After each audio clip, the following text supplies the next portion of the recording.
বাংলাদেশের সম্প্রদায়গুলির এই এক বিশেষ দোষ যে যদি তাহাদের মধ্যে কাহারও একটু ভিন্ন মত হয়, অমনি সে একটি নতুন সম্প্রদায় করিয়া বসে। তাহার আর অপেক্ষা করিবার সহিষ্ণুতা থাকে না। পরস্পরের সহিত বিবাদ ও পরস্পরকে নিন্দা করা আমাদের জাতীয় বৈশিষ্ট্য। অলস, অকর্মণ্য, মন্দভাষী, ঈর্ষাপরায়ণ, ভীরু এবং কলহপ্রিয়, এই তো আমরা বাঙালি জাতি।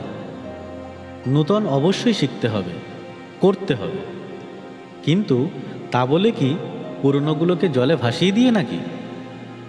নতুন তো শিখেছ কচু পোড়া, খালি বাক্য চচ্চড়ি। কাজের বিদ্যা কি শিখেছ? নিজেদের যা ছিল তা তো সব যাচ্ছে, অথচ বিদেশি শেখবার মধ্যে বাক্যি যন্ত্রণা মাত্র। খালি পুঁথি পড়ছ আর পুঁথি পড়ছ। আমাদের বাঙালি আর বিদেশে আইরিশ, এই দুটো এক ধাতের জাত। খালি বক বক করছে। বক্তৃতায় এ দুটো জাত বেজায় পটু, কাজের এক পয়সাও নয়। বাড়ার ভাগ দিন রাত পরস্পরের খেয়েও খেই করে মরছে। বঙ্গভূমির অবস্থা বড়ই শোচনীয়। ত্যাগ কাহাকে বলে এদেশের লোকে স্বপ্নেও ভাবে না। কেবল বিলাস, ইন্দ্রিয়পরতা ও স্বার্থপরতা এদেশের অস্থিমজ্জা ভক্ষণ করছে। ওঠো, জাগো, জগৎ তোমাদিগকে আহ্বান করিতেছে।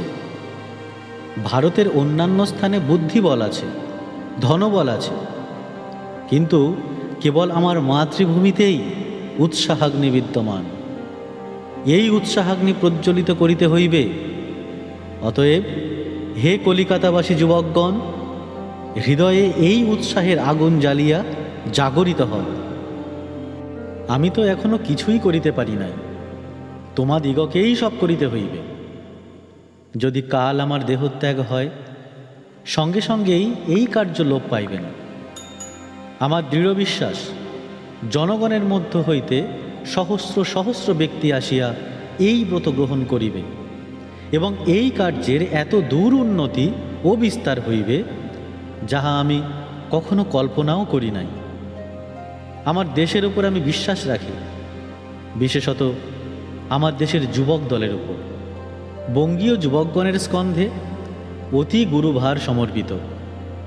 আর কখনো কোনো দেশের যুবক দলের উপর এত গুরুভার পড়ে নাই। আমি প্রায় গত 10 বৎসর যাবৎ সমগ্র ভারতবর্ষ ভ্রমণ করিয়াছি।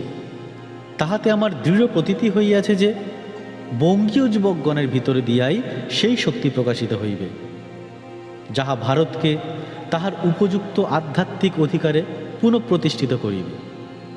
নিশ্চয়ই বলিতেছি, এই হৃদয়বান উৎসাহী বঙ্গীয় যুবকগণের মধ্য হইতেই শত শত বীর উঠিবে, যাহারা আমাদের পূর্বপুরুষগণের প্রচারিত সনাতন আধ্যাত্মিক সত্য প্রচার করিয়া ও শিক্ষা দিয়া জগতের এক প্রান্ত হইতে অপর প্রান্ত, এক মেরু হইতে অপর মেরু পর্যন্ত ভ্রমণ করিবে।